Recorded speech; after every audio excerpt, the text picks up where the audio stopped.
morning, everybody. I am so excited to be here at this inaugural one. A little nervous, but Wes talked me into it, and he said it'll be a little bit informal, and hopefully it'll be a little bit thought-provoking. It kind of raised a whole lot of questions for me as I kind of prepared for what I was going to say here. Oh, am I back here?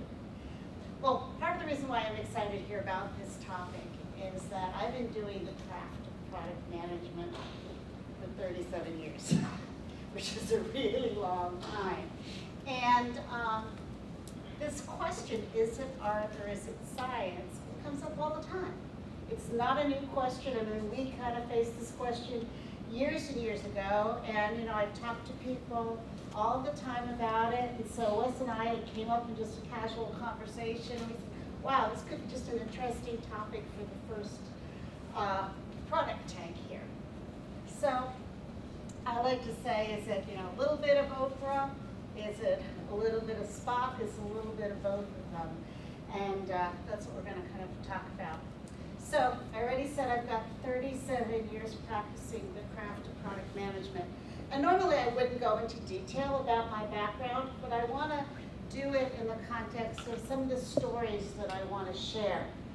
Because I think you're going to see that I don't think product management has changed in 37 years, which was a big shock to me as I kind of thought about, you know, what I was going to say tonight. And I want to start out by saying that, you know, you saw my background is I've got a Bachelor of Science in Psychology, but I also have a Bachelor of Arts degree. And I've dabbled in anthropology and sociology. So I think, you know, just by background, I've got the art and I've got the science nailed. My first job after school was I was a customer support, customer success person for one of the first software companies. So this was way back in 1979, 1980. The Apple II had just come out, and it was a software company, didn't know anything about software, and it was very cool being a customer success, customer support person, because I talked to customers, and I loved talking to people, and I learned about the problems that they were facing, and it was just a lot of fun. It was also very cool back then because the product was a telecom product. Imagine this, two computers talking to one another. That was the software that we built. And it was, I mean, that many years ago, it was pretty dramatic. Was really happy working for this little company. I don't even have it up here, called Microcom. And after 6 months, my husband had an opportunity for us to move from Boston to San Francisco to work for Nolan Bushnell. He founded Atari, and it was the Pac-Man, and it was very cool. So kind of went, oh my God, I'm gonna, you know, have to find a job. And I found a job with another little software company. They hired me because I was technical, because I had a technical degree, and I had been doing customer support. The little software company was called Software Publishing Corporation. They were the first successful software company in the industry. Before Microsoft, they hired me as their first product manager. I had no idea what I was doing. I was excited to be working for a small software company. I was employee number 30. And they're recognized for two brands. PFS brand, I don't know if any of you maybe have gray hair and remember it, or the Harvard brand. And the person that hired me was the VP of marketing, so product management reported into marketing. And she was a former guru, a Procter & Gamble packaged goods product manager. So she had the formal training of a product manager. Has anybody here been formally trained as a product manager? You can't go to school for it. My training was on-the-job training as a newbie, and it was just unbelievable because she taught me all of the principles of product management, deep customer empathy, being data-driven. But she also taught me to be decisive, to rely on your intuition, because guess what? We're a small company. We didn't have the budgets that big packaged good companies had. She was used to, you know, years of research, years of studies, paying for this and that. We were a little company, and so what I had to do is triangulate, take a little bit of data, be scrappy, make a decision, and run with it, because We were in this fast-paced world, 35 years ago now, of this new industry, and we had to run fast. We had to be first to market. And guess what? We were incredibly successful. We went from nothing to 64 million in less than 5 years and had a successful IPO. One of the other things that I learned though in this job was to borrow from other industries. So again, I told you my manager was consumer packaged good. And we were looking at introducing this little product, and we introduced it with a trial size. Because guess what?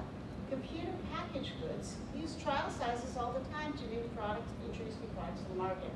So I shamelessly stole. I do trial size, I did bundled promotions, and so that's just the other kind of little tidbit in learning is borrow whatever you can from whatever industry you see something working in. It doesn't have to be related to the software industry. Now I will share what was much easier back then, and we were data driven, is we were selling packaged software. So we just went out the door, ka-ching, we racked up the revenue, so we didn't have the challenges that we have today of guessing is anybody buying my product. But we had to look at ranking charts all the time. So it was pretty exciting, fast-paced, exciting. Same thing, I went to Apple and I grew it from 0 to 600 million when it was only a $3 billion company. And what I was working on, again, Apple was a small company. So the theme was, and they hired me because how to be scrappy, how to take a little bit of data, how to triangulate, how to use your intuition, and how to run. And they didn't care if we made mistakes. Because I said, if we don't get out there doing something, somebody else will, and it's better to get out there, learn from your mistake, than have analysis paralysis. And in fact, I used to get resumes by the stackfuls. Everybody wanted to work for Apple.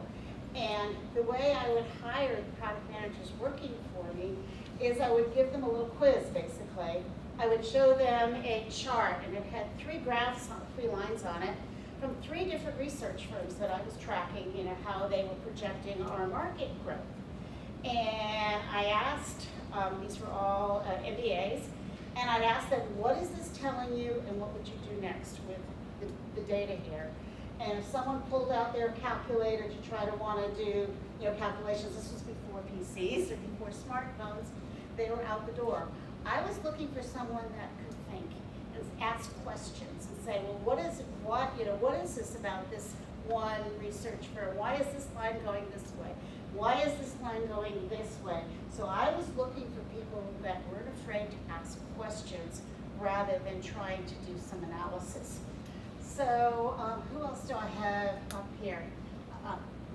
This is interesting. Won't recognize that logo. It's a little company called Intradium. They acquired a company called Knowledge. And I worked for them because they hired me to head up product management because they were struggling with an enterprise software application. And they were wondering, why isn't anybody using it? I mean, this is, again, before products like Pendo, before you had in-product data. And I said, well, I'm going to go out there and see how users are using it. And you know what I saw? People staring at the product. They didn't know where to begin. Very simple. Went back to the office. I said, we need to design a screen with a red button. Press this to get started. It took him into the first path. And I only say that because the power of observation is so critical. And it's critical to my success. See, LexisNexis, let's see, Intuit. Intuit was an incredible company. I learned so much from Intuit, which was interesting because Scott Cook founded Intuit. He was the spouse of the person that I worked for at Software Publishing Corporation. Scott Cook was an expert on consumer packaged goods, marketing, and product management, and I'll talk about it. But I was product manager for TurboTax, and for several new initiatives, some were successful, some weren't successful.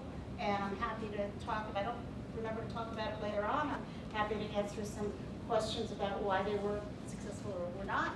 Fast forward to LexisNexis. So I was here heading up the SaaS product called For Manager for small law firms.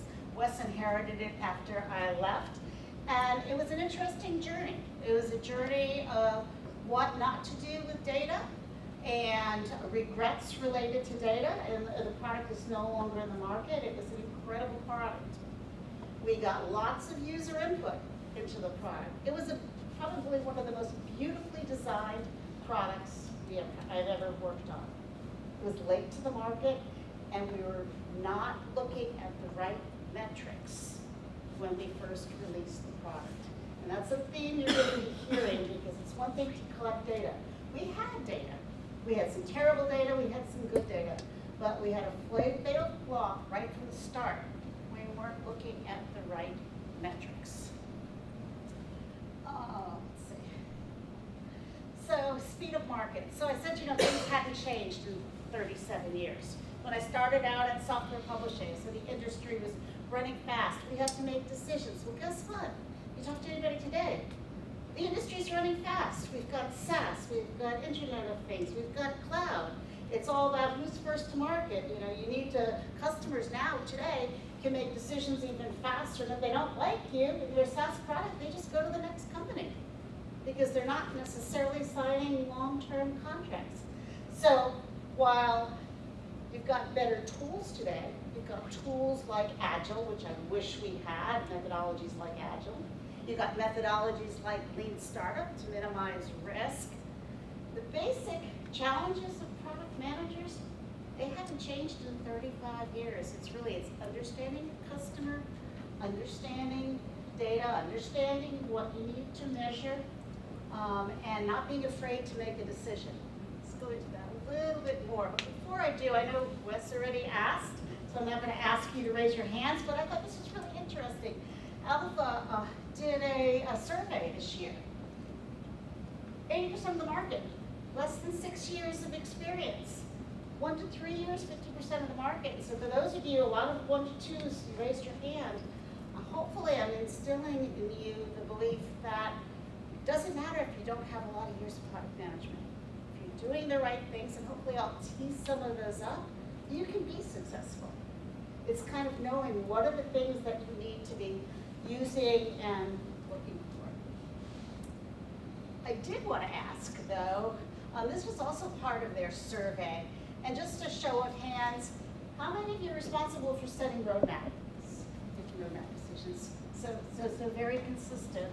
What about P&L and revenue? So this was a big surprise to me, because as a product manager, I was trained as a product manager. You're CEO of the business. You are accountable. If the product fails, that's on your head. If the product is successful, that's on your head. Because without being accountable, without feeling responsible, even if maybe you really weren't responsible, without feeling responsible, you couldn't make the right decisions. So as a product manager, if you're not doing that today, you should be thinking that you are the CEO of the business. What kind of decisions would you be making? What about customer interviews? How many of you regularly go out and do customer interviews?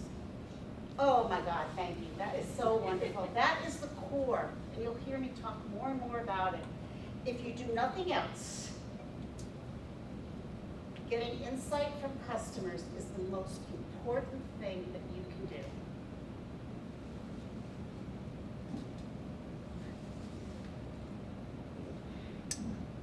Just think about what you use during the course of the day at work or at home. I bet there's only a handful of products that you love. I mean, I can name 3. I love my smartphone, I love my car, and I love my flat iron because I've got really curly hair. But think about it. There's probably only a couple of products that you love. And I translate love to value. And by the way, I am going to give a plug. Does anybody know what Pendo means? Pendo means value, and in Swahili it means love. But building products that customers value is absolutely the essence of business. It's real, it's concrete. That's how businesses make money. That's the job of the product manager. It's a really important job.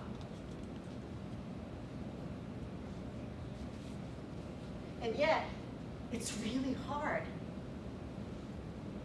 50% of new products fail. 3/4 of them don't meet their revenue goals. And there's a really short lifespan. Again, I've had my share of failures and I take responsibility for that. It's really, really hard. But there's some things you can do.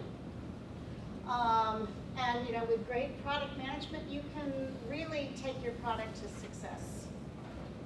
So what makes a good product manager?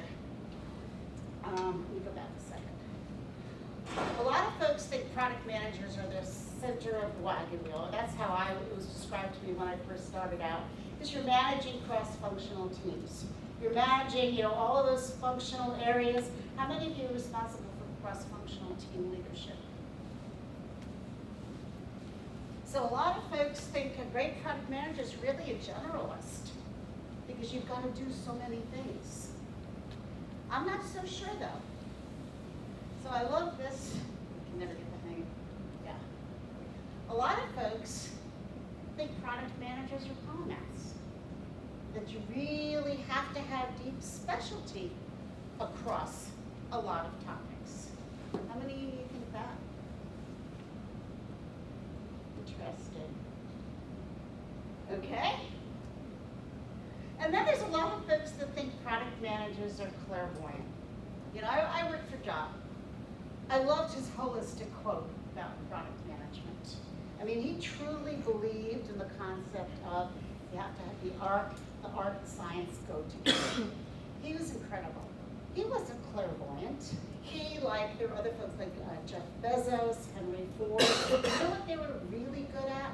They were really good at knowing what the customer wanted when the customer couldn't articulate it themselves because they could connect the dots. They knew about technology over here. They knew deeply about the customer pain because they spent a lot of time going out and not just talking to customers. And I asked you how many of you do customer interviews, but how many of you do, you don't have to raise your hand, but the deep observation that it takes to really understand customer pain, the deep observation that if any of you read Clay Christensen, the whole concept of jobs and understanding emotional value. Those three guys mastered that, and so people thought they were clairvoyant. They're doing the job of a product manager. A product manager should be on the leading edge of technology. They should know, for example, what's happening in the world of AI and machine learning so that they understand the needs over here and they can say, okay, the customer is not going to ask for this, and in fact, if the customer is asking for something, you should ignore it. Those guys didn't listen to customers, but they observed the pain, they married it with what they knew about technology, and they built products that, we can't even imagine, the wild success that they've had. But you know what? All of you can do that. If you don't listen to customers, if you go out and watch what they're doing, feel their pain, walk in their shoes, and then think about what you have as a resource. I know you're looking a little bit, puzzled, and I'll give another example. VisiCalc was the first software product in the industry. That's what helped launch the whole generation of PCs, the world as we know it. And the product managers went out and they were talking to customers, and these customers were using calculators. Big old-fashioned kind of calculator that I had to use when I went to school. And they were asking the customers, what do you need? And the customers were saying, we want a faster calculator, put more horsepower in this calculator. But the product managers knew that there was a personal computer, they knew that there was such a thing as software, and they developed the first spreadsheet software to solve that problem. The customer could never have asked for it. And if they had listened to the customer, goodness knows where we would be. So, that's why I say that you know what's available. And the job of great product managers is to connect the dots. And so, what is really important for a product manager? The first two things I call that table stakes for anybody in business. You got to be able to communicate. You have to feel comfortable with qualitative and quantitative. I talk to a lot of product managers and they have no idea what the difference is between the two. If you don't, you need to. The other thing is a lot of people think qualitative is art, quantitative is science. Guess what? It's all data. Yes, qualitative might take a little bit more skill in terms of how you're asking questions, how you're going out and observing. It's both data coming in. And you gotta feel comfortable with both, because if you're not comfortable with the qualitative, you're gonna miss the key insights that drive the really great products. Passionate about your vision and your goals, and I'll talk a little bit more about that, but Scott Cook taught me. He said product manager has to be the most passionate person in the room. If you are passionate, how do you expect your team to get behind what you're doing? You've got to be the most passionate person in the room. If you're not passionate, how are you going to expect sales to get excited about selling it? How are you going to expect the customers to be excited? Got to be the most, even when you see potential failure, you have got to be the most passionate person in the room. When I was here at LexisNexis and I could see our product was starting to tank, I still had to be the chief cheerleader for the team. I had to be passionate because we still had a product to deliver. We still had customers. You have to be the expert on the customer, and you have to use data to drive decisions. Just a little bit more on that. I talk about Scott a lot. He was my mentor. He was my friend. I actually worked for him for 5 years. And he was passionate about this vision. But that vision didn't actually come overnight. I want to tell a little story about why he was so successful. Is he developed Quicken when there was 46 personal finance products in the market. This was like 33 years ago. 46 products in the market. So why did he develop the 47th? And he developed the 47th, which became the most successful product in the market for 20 years. Because none of the products were solving a core customer problem. He observed his wife, who was my boss, bouncing checks. She couldn't manage balancing her checkbook. She couldn't manage their cash flow. He went out and saw their friends. They were all experiencing the same thing. And yet there's personal finance packages out there. I mean, there were personal computers at this time, and there were 46 other products. None of them were solving the very simple problem. Balance my checkbook and show me where the money's going. So he built Quicken, and it was the leading product for 20-something years. And he was absolutely passionate about that goal. Some of the other things that I learned, and this is a little bit about the art of product management. Follow me homes. That's what I talked about when I said it's not about doing customer interviews. My first week here at LexisNexis, I didn't know anything about the legal space. What did I do? I went out and visited lawyers. And each time the lawyer said to me, we'll go to my conference room here, I said, no. I want to go to your office. They didn't want me to go in their office, but I went to their office anyway. Because that's how I got the deep insight to see what a mess their office was, how out of control they were, and why they needed practice management software. So it's called Follow Me Homes, but in the business world, it's follow me to the office. Do what I'm doing. It's about attending trade shows as the customer. So I went to legal shows. I wasn't a lawyer, but my people didn't know that. I subscribed to legal publications. You want to really deeply get ingrained. That's part of the art of being a product manager. And then the emotional discovery. I talked about Clay Christensen. Really understanding, why do people hire a product to do a job? You know, think about it. Like, why are people standing in line overnight waiting for the next iPhone? It's that whole emotional experience. And you only get that by walking in the customer's shoes. So it's not about interviews, and if any of you are saying, well, I'm getting my data from sales, or I'm getting my data, no offense, from UX, you need to feel it yourself. You need to go out there and see it yourself. This was just a follow me home that I did, and just to kind of show you, I found this in my files, but I was talking to a customer telling me about their story from when they got something in the mail to their desk, and that was the red line. That's what he said he did. When I went to see what he actually did, it was the blue line. He meandered around the building, and the kind of didn't go directly to his desk. So that's why you can't just listen, why you go to observe. How many of you know about 5 whys? That's one of the best tools that you can use. Are you all familiar with this story? The Washington Memorial? And very quickly, it was suffering from excessive erosion from excessive washing. And so folks said, well, why are we washing it so much? There's a lot of birds. So then folks said, okay, we'll just kill the birds. So I said, well, why? Why do we have a lot of birds? Well, there's spiders. Okay, so we need to solve for killing the spiders because the spiders attract the birds. Someone said, well, why do we have a lot of spiders? Well, the spiders are attracted to the insects. So simple, we'll just kill, the insects. And someone said, well, why do we have the insects before we go to a lot of money to kill these insects? Well, they turn the light on. Dusk attracted a lot of insects. How do you solve it?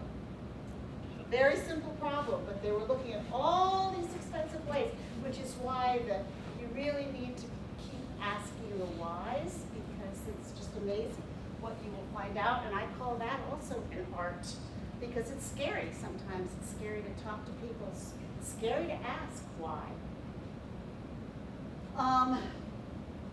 The last thing about Scott, what I learned, customers don't care about features. The story I told you about Quicken, it did one very simple thing. There were 46 competitors that had all these features. And as product managers, we're usually measured on features. Our management is asking, when are you going to get out the next feature? Sales is saying, our customer wants this feature. Everybody wants features. It's easy to ship features. But guess what? One thing I have learned in 37 years, customers only use 5% of the features. Customers get confused. They don't use it. How many of you use some of the obscure features in Word? I use Word for some very basic things, and I forget about all the others. So customers don't care about features, so don't fall into the feature race trap. It's so easy to fall into because everybody is pressuring it. So it's sticking to the core. If you're understanding what you're trying to solve for your customer and stand your ground, you'll be successful. I'll give just one more, my last Intuit story, but you can tell I'm proud of the company's been wildly successful. QuickBooks. QuickBooks was created because we observed, and I trained the product manager for QuickBooks, observed that so many small businesses were using Quicken. And they were frustrated because they were doing double entry accounting, which was really challenging. So what do? We created QuickBooks to solve the double entry accounting problem. Just that problem. And when we launched QuickBooks, there were a boatload of other products in the market. When QuickBooks was launched, it only had 50% of the features that all of the competitors had. V2 added 10% more features, so 60% of the features of the competitors were V2. They became the market leader 3 times ahead of the closest competitor by being very focused, not having all the features. It's hard. It's easy to fall into the feature race. I've been guilty of that. It's hard to stand up to management. It's hard to stand to sales.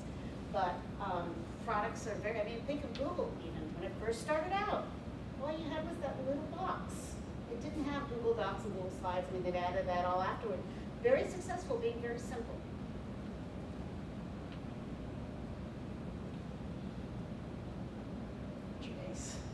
So, I've talked a lot about the customers, getting close to the end here. Really important to be data-driven and metric-focused.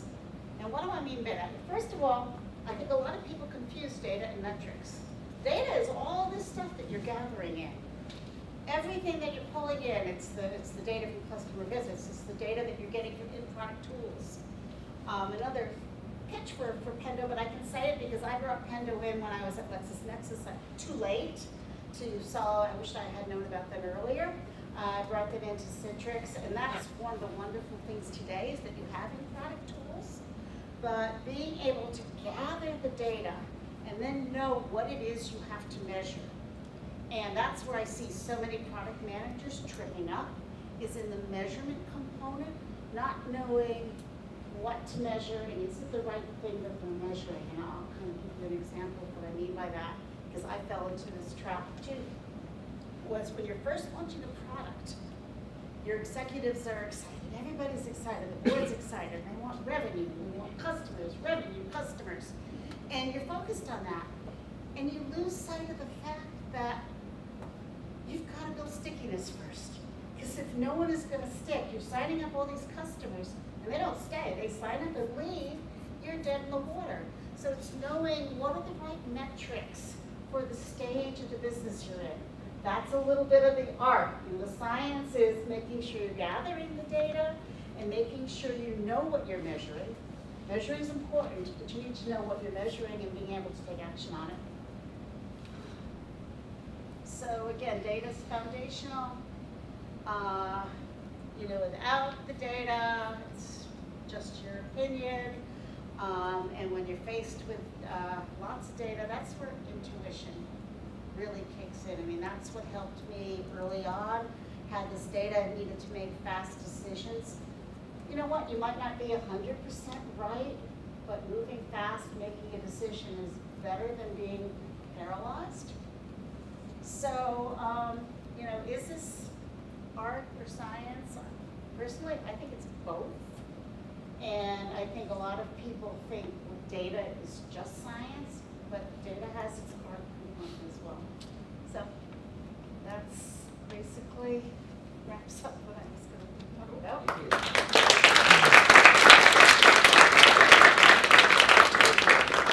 Pull a couple chairs out here, and there's a couple of questions that were submitted. We've got a few here, so as you guys kind of think about some questions, we've got some microphones we'll hand out as well.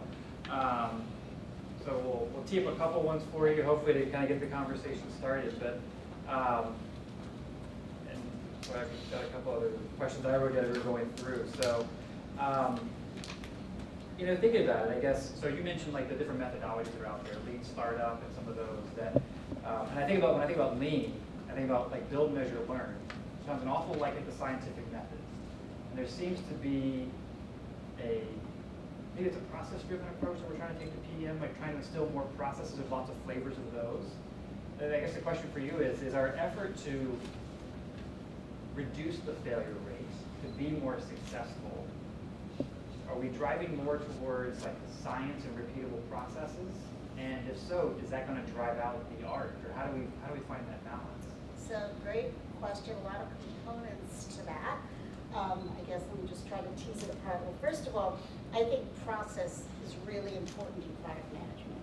Even if it's not the right process, having a process methodology to follow helps everyone on the team get aligned.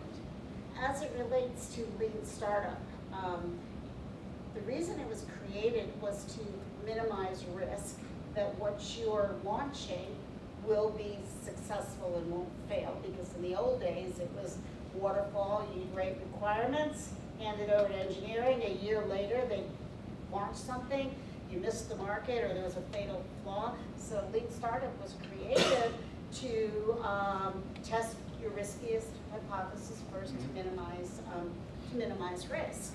But there's a huge art component to that, because in order to come up with your riskiest hypothesis, you've got to have a vision, which usually comes from you've observed something in the marketplace. You have to have some ideas that you're talking around to come up with some assumptions. And then you have to sort of rank those assumptions, and that's where maybe a little bit of science comes in terms of how you're ranking it. But the whole concept of Lean Startup is, you know what, if you didn't test the riskiest one first and you tested the third riskiest, it really doesn't matter, because you're actually moving forward, you're gaining learning. So I would say Lean Startup, yes, is a process, but to be successful, it's a little bit of art and a little bit of science, because I've actually taught boot camps on how to learn Lean Startup.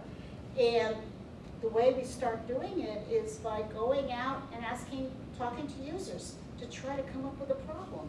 And that's the art part of it. Funny, I was trying to nail you on a science question.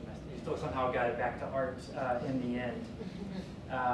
You mentioned a couple times, right, like the hiring PMs and some of the experience you had there, and the test that you ran. So kind of building on that a little bit, what do you think is the top 2 or 3 important things you really look for in a product manager, given today's state of needing to have that balance of science and art? Well, in 37 years, it's the hardest position to hire for. Absolutely the hardest position, because people aren't trained on it. So I can't go to Georgia Tech and say, well, who are your product management graduates? And so what I have found is, people with customer success backgrounds, people with UX backgrounds. And why I say that? Because they're comfortable talking to customers. And that is, the most important thing. I don't think you can train that. I think you can learn about how to look at metrics or how to look at data. But if you're basically not comfortable reaching out and watching users, one of the things I used to do, when I was in Intuit, I'd go to the airport and start talking to users and observing users, or I'd go into Staples and start talking to users and ask them questions. And if you're not comfortable putting yourself out there, it's going to be more difficult to be successful. So customer success, UX, good business sense. So I'd say business, it doesn't have to be an MBA, but business, product marketing. And if you'll notice, I'm not saying engineering. It's not to say I haven't hired engineers in the past, but I have found that folks that go into engineering tend to be less, generalization, but tend to be less comfortable going out and doing the observational learning and going out and meeting and talking to customers and asking the why. So. Questions from the audience? Oh, wow, look at that. All I had to do was turn and ask. So this is good. And by the way, if we could ask you to introduce yourself, that'd be helpful as well for everybody here. Sure. Hi, my name is Dee. I'm product marketing manager at ConnectWise. We're in North Raleigh. My question to you, Susan, is you talked a lot about analysis paralysis. How do you know that you are not making decisions fast enough, and how do you course correct? How do you know if you're not making decisions fast enough? I think your gut would tell you that. If you're even wondering if you're not making a decision fast enough, you probably aren't making it fast enough. And how do you course correct? Make the decision. If you haven't made it. So that's exactly what you're looking for in terms of an answer, but go with your gut. If something's telling you, I should have made a decision, or did I miss the boat in terms of what you're asking? Yes, pretty good. Actually, your sixth sense will tell you. I have relied on my sixth sense, so many times, and it's usually right. Something is telling you, should have been out there, done that. I was telling Wes when I was first hired here to run for. Do we have enough time? Run for a manager, and where I didn't listen to my gut. It was probably the biggest mistake I've made in my career. Was I was hired to run this new SaaS offering, and he called me on the phone as I was moving across country, my boss. And he said, by the way, I've signed you up and me up for 1,800 users in our first year. What's wrong with that? We haven't even built the product yet, signed up for X number of users, and my gut told me at the time, this is absolutely insane, and I didn't do anything about it. It was impossible for us to get to 1,800 users. We never made up for that. So I would just say, listen to your gut. If you have any kind of inkling that something is not right, flesh it out a little bit more. Hi, my name is Archana, and I work with a company called Learn. So you just mentioned about listening to your gut, right? So, but how do you convince other people to listen to your gut? Because that's that is the challenging part. Unfortunately, you have to bring data, because you cannot go to anybody else and say my gut tells me, unless you've got enough of a track record and enough experience, and then you've earned the right to. But, I mean, I've gotten thrown out of the room out into it because I tried to make a recommendation. I didn't have enough data to support it. I came back again a month later with the data and, you know, it flies. So, yeah, now, do you need reams of data? No, focus in on what's the most important thing that you need to provide to get them to make the decision. And, you know, in my example, it was, I knew what I had to get. I knew I went into that meeting unprepared and had my fingers crossed because of my track record, but it wasn't enough. I had to go back and get data. Thank you. Interesting, those two questions have both been around making decisions and driving towards decisions. Recently I've read, so Teresa Torres, who's another, you know, well-known PM in the space, has written some articles around, you know, using choice as a way, making sure when you're actually making decisions, to actually have choice and have options versus yes or no Boolean type choices. The reason being is you have to weigh options. And I think, and I'll kind of weigh in my own personal experience, one of the hardest things I think for PMs to kind of get out of those first couple of years, like how do I get started? In some cases, there is no perfect answer. And I think the more you embrace the uncertainty of there's multiple answers, depending on your hypothesis. Now we can use the lean framework. Depending on your hypothesis and what you predict might happen based on the data, you can optimize for different outcomes. But ultimately, it's that embracing the ambiguity and the uncertainty and looking at what is the best thing we're trying to achieve? What are the trade-offs? Because without trade-offs, without having multiple choices, you can't evaluate trade-offs, pros and cons. And so actually getting to a multi-choice solution is actually better than a Boolean yes/no. It sounds kind of, you know, maybe counterintuitive, but ultimately, you know, when people have choices, they can more readily say, that looks to be the best based on this criteria, make a decision faster, right? That gets rid of the paradox of choice or the analysis of it, and then you move forward. And the best part is, you learn from it. We had this data, we made this decision, and we move on. And I was just going to pile on, actually, when you go to the executive, remember, it's always best to say, and here's what I evaluated. Here was option A, and why, I'm recommending it, pros and cons. Here's what else I considered, and why I discounted it, because they might say, you know what, we still want to go with this one. We understand why you discounted it, but maybe we're willing to take that risk. So, yes, Yeah. you're right. We have. Oh yeah, perfect. Hi.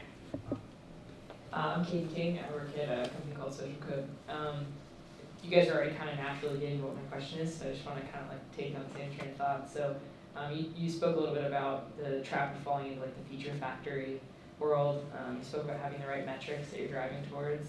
And so the last question was how do you get people to listen? Could you talk about some tactics to maybe speak up as a less senior product manager in a situation that you feel that you are falling into the feature factory trap and you can't necessarily control it, or if metrics aren't necessarily what you feel like you should be optimizing towards, but both of those things are a goal your team is responsible for meeting, like you just mentioned. We've signed up for this goal, someone else signed your team up for this goal, more likely in my scenario. And how do you wield your power to try to affect things for the better in those situations? Sure. Well, I look at if you're not tracking Net Promoter Score, that usually helps because, for example, let's say you just released a feature and your Net Promoter Score is in the toilet. You might want to focus first before building out anything new. Look at why is this feature not working. I'd also go back to what is the core problem that you're solving. Have you really solved that well before kind of moving forward? So I'd start with Net Promoter Score before kind of running further. It's a tough challenge, particularly because we're all in competitive software markets. That's why we're all here to build software and compete for stuff. I think I've seen a turn more to be more willing to realize that while they want to be competitive, I think it kind of goes back to some of the fundamentals in some cases of do we want to get into feature parity war, which is always challenging. So you kind of sometimes it's just asking the question, why are we demanding more features? Well, we want to be more competitive. There's plenty of data that also says that it's all we know, right? And you can find the sources that say more features don't always win because we've seen, there's plenty of examples from history, QuickBooks being one, and others of saying like they didn't have all the features and they were still successful because the iPhone, the iPod, you go back to some of those where It was about the design and the execution of a less featured solution that ultimately won or drove a change in the market. So I think reframing the question of like the why are we going, I'm almost using the 5 whys at this point, right? It's like, why are we going after features? And I'll tell you right now, the product I'm working on, we're struggling with that too. We know there's areas of the market we're not competitive, but we're actually trying to, rather than look at features from a competitive perspective and from that kind of battle card mentality of, for our existing customers, are we driving enough value? Are we driving enough delighters? Or do we have enough adoption within our existing customer set to really know if these features are necessary or not? And if we think we need more features, then why? Did we not understand the problem correctly, et cetera? The metrics piece, I don't think there's ever a question where you don't rethink, are you measuring the right things? And I think the reason my mind shifts, my mind is going to shift to, I think there's probably a set of core metrics and KPIs that every product and business begins to track. But then there's the supporting metrics around those that will shift over time based on your priorities and the problem you're trying to solve. So for instance, obviously, stage of where you're at. I mean, the product life cycle, the company life cycle, et cetera. Revenue, customers, et cetera. Those are always the core. You got to have those. Customer adoption. More recently, we've actually, within our product line, taken the approach of trying to get down to a feature satisfaction score. We believe that features drive NPS, and so if we can begin to break it down to say, for the features, and we're focusing on less features now, if we can drive better adoption and greater satisfaction, if I can draw the graph right for you guys, it should go that way, I believe, or this way. If we drive that, then ultimately we'll end up with a more successful product because they're more satisfied with what we've done. And so we try to use some of those things. Vanity metrics are like percent improvement and percent growth and all of those. Those are easy to skew and make everybody show up green on the scorecard and like, oh, we hit our goal. Look at absolute metrics. Are you, multiple PM, total addressable market. There's that aspect of it. Within your own customer base, look at your total aspect of customer adoption, total usage versus your overall customer base. Really put every metric in perspective to say, okay, great, so we've improved by 20% or 100%. We went from 4 to 8, fantastic. But there's 1,000 people out there. Our goals would be different, so what do we use to drive to those? So I think sometimes taking a step back will help you kind of change the conversation a little bit, actually. Thank you.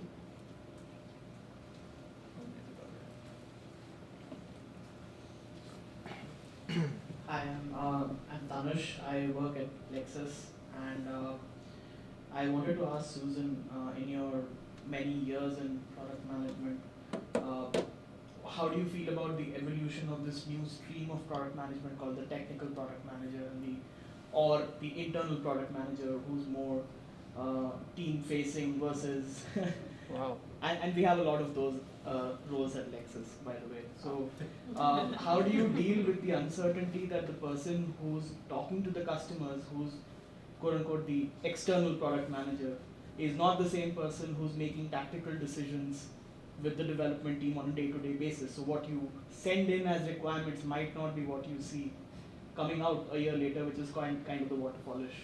Yeah, no, it's a great question. I'm personally not a huge champion of the concept of technical product manager for the reason that you say is that the product manager then has to kind of translate.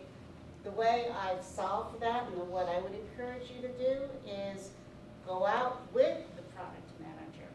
So, again, in former companies, I've actually brought the engineers along with me because I wanted them to experience what I was hearing because they were looking at the problem with a different point of view. And we got the most insight when I brought my engineer with me and we both came at it from a different perspective. He walked out and said, oh my gosh, and he had an incredible vision in terms of how to solve the problem. So I would encourage you when you can, I mean, it's not feasible, this is on your not feasible, but I would encourage you to get out as much as you can and or ask the business product manager the whys. So why are you telling me this? So I would do the 5 whys on that person. So this is Ankur here. It's quite coincidental. I was thinking along the same lines as Tanush was. He's my neighbor. I work at Lexus as well. So he sits right next to me and we're sitting here together and thinking about the same thing. So one of the possible options there is, I worked as a single product manager at my previous job, both external, internal. And I see the reason why that is done at Lexus. It is such a broad set of products with such a broad set of feature functionality that doing user stories, running the strategy, talking to the customers is not a one person's job to do it justice.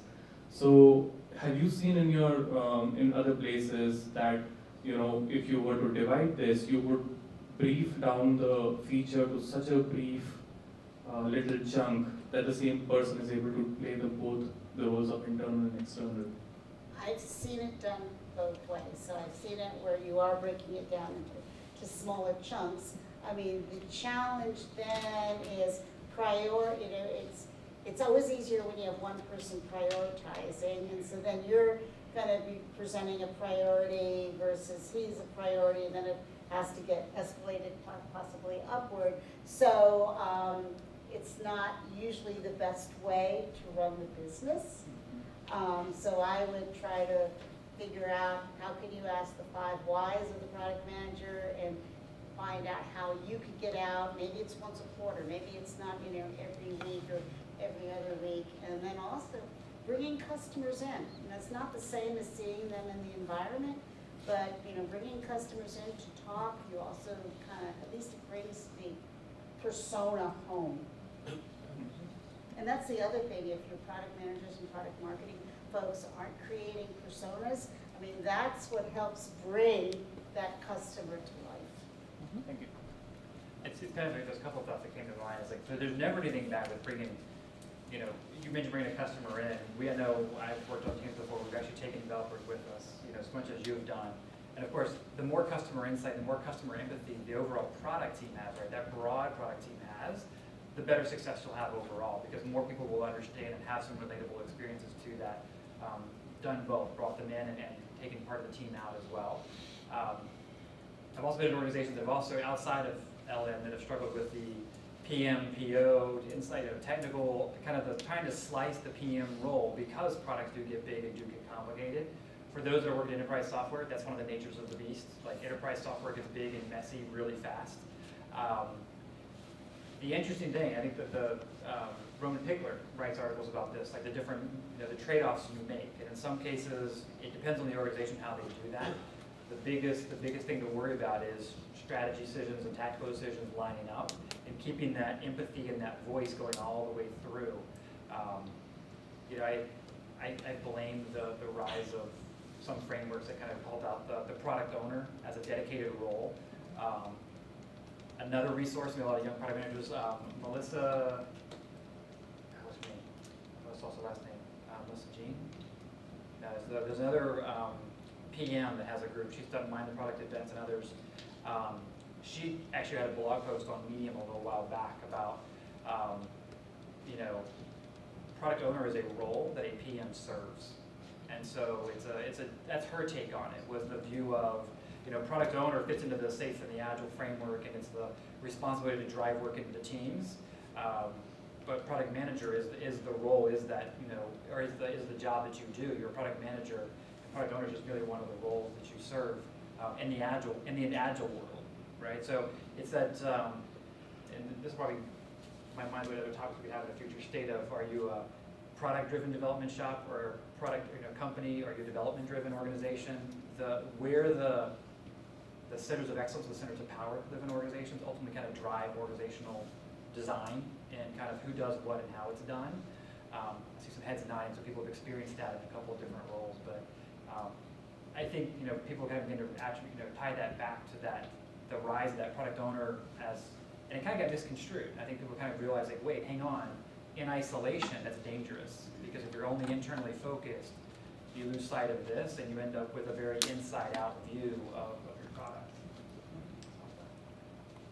Yeah, I'm just curious, how many of you are within a development organization?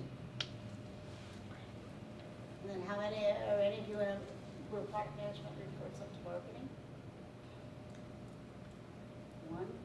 wow, I see some people kind of looking surprised. And I'm kind of surprised myself because most of my 37 years, product management, if it hasn't been its own silo, it reported into marketing. Or, you know, I was marketing and I had product management underneath me because, again, you can see where I lead. It starts with understanding the customer, and where does that usually sit? It's in marketing.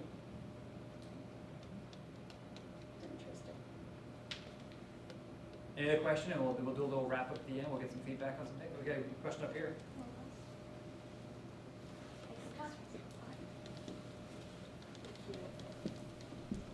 Hi, and thank you. This was very impressive and great. So I noticed you worked on different products and different industries. So I'm a little curious, were there any time, any moments where you felt like, okay, everything I've learned, I have to put it behind me and I have to relearn again? Or were there any skills, learnings you felt were always useful, no matter which industry, which product you were working on or managing? So it's a great question. So it's basically, if you understand how to be a product manager, doing the things that I talked about, the customer observation, being data-driven, really walking in the shoes of your customer, understanding metrics, that applies to any industry and any product. I mean, I can't even tell you how many different industries and products that I've focused on. I mean, I didn't mention I ran an incubator in Atlanta, and I mean, I had 25, 50 different product company, industries and products. If you've nailed the basic skills of product management, you can go into any industry. What you don't have to learn is some of the nuances. So you go out the first week, I didn't know anything about lawyers, and you go out and you do your site visits on law firms and you immerse yourself in industry publications. I mean, John Scully went from Coca-Cola to running Apple. He didn't know anything about the PC industry, but he was, in essence, a product manager. So it's nail the core concepts of product management, and you can